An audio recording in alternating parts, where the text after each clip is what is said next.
एक दफा का जिक्र है कि एक आदमी के पास एक गधा था जिस पर वो नमक लादकर मंडी बेचने जाया करता था। मंडी तक जाने के लिए उसको एक नदी से गुजरकर जाना पड़ता था। आदमी और गधा मंडी की तरफ रवाना हुए।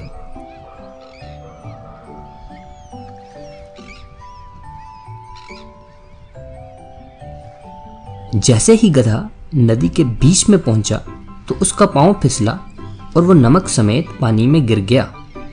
नमक पानी में शामिल होते ही घुल गया।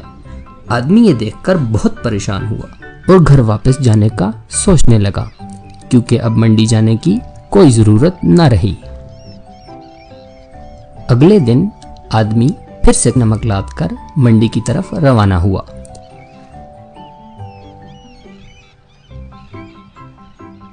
मगर इस बार कामचोर गधा जानबूझकर नदी में बैठ गया। सारा नमक घुलकर नदी में बह गया। गधे का वजन फिर से कम हो गया। आदमी को गधे की मक्कारी समझ में आ गई। अगले दिन उसने गधे की पीठ पर नमक के बजाय रुई का एक बड़ा सा गट्ठा लाद दिया और उसे मंडी की ओर ले चला।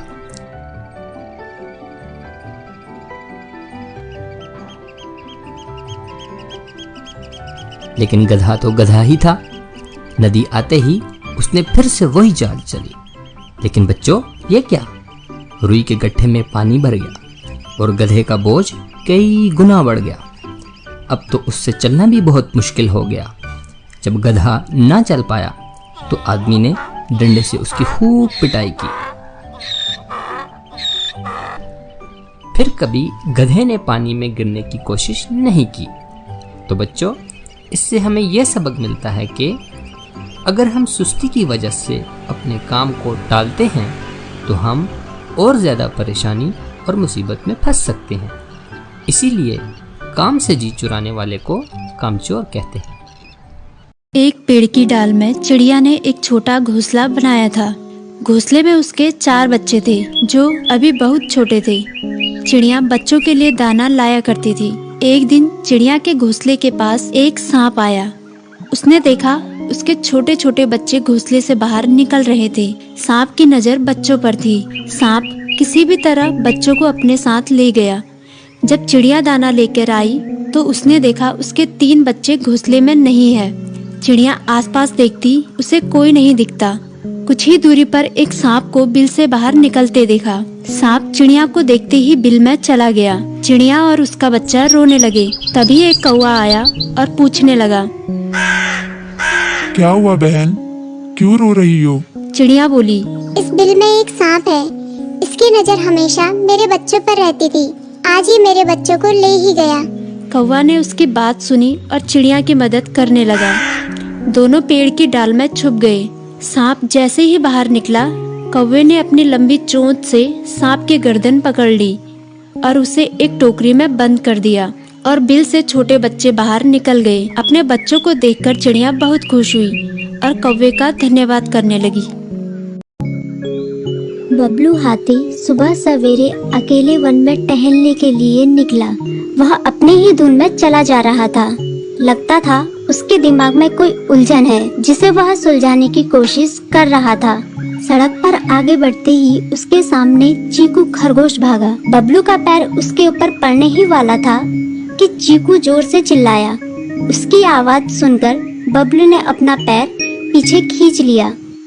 कहाँ खोए हो बबलू भाई? कहीं नहीं, बस कुछ ऐसे ही सोच रहा था। किस बारे में?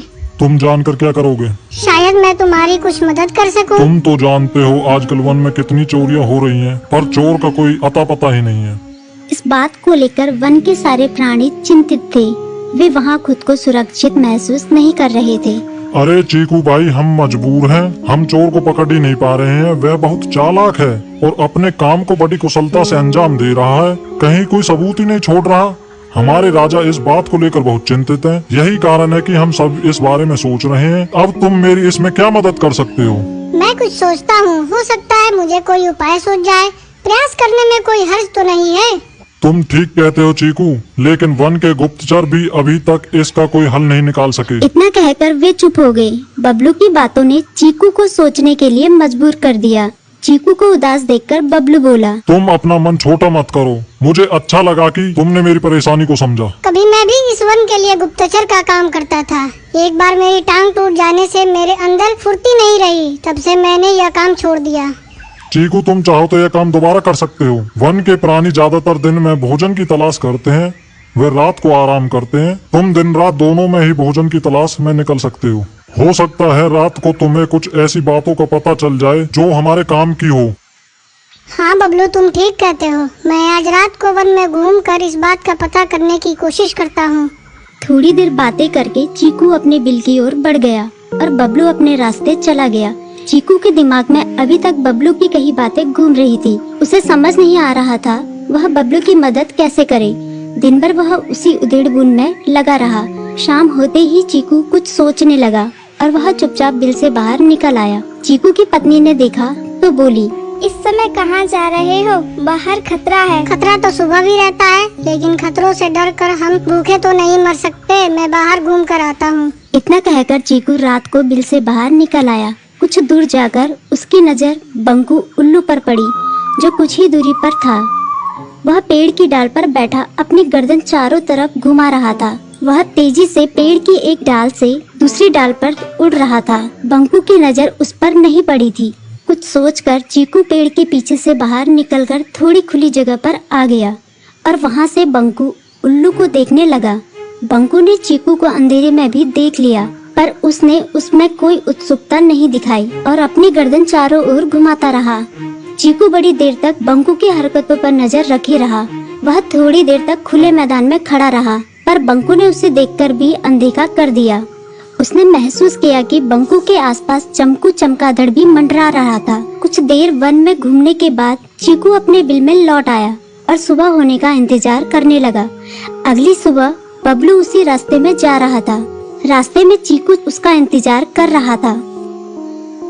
आज बड़ी जल्दी आ गए बबलू। हाँ, आजकल मुझे चिंता की वजह से नींद नहीं आती। कोई नई खबर है क्या? यकीन से तो मैं नहीं कह सकता, पर मैं तुम्हें ऐसे प्राणी का नाम बता सकता हूँ जो शायद चोरों की मदद कर रहा है। कौन है वो?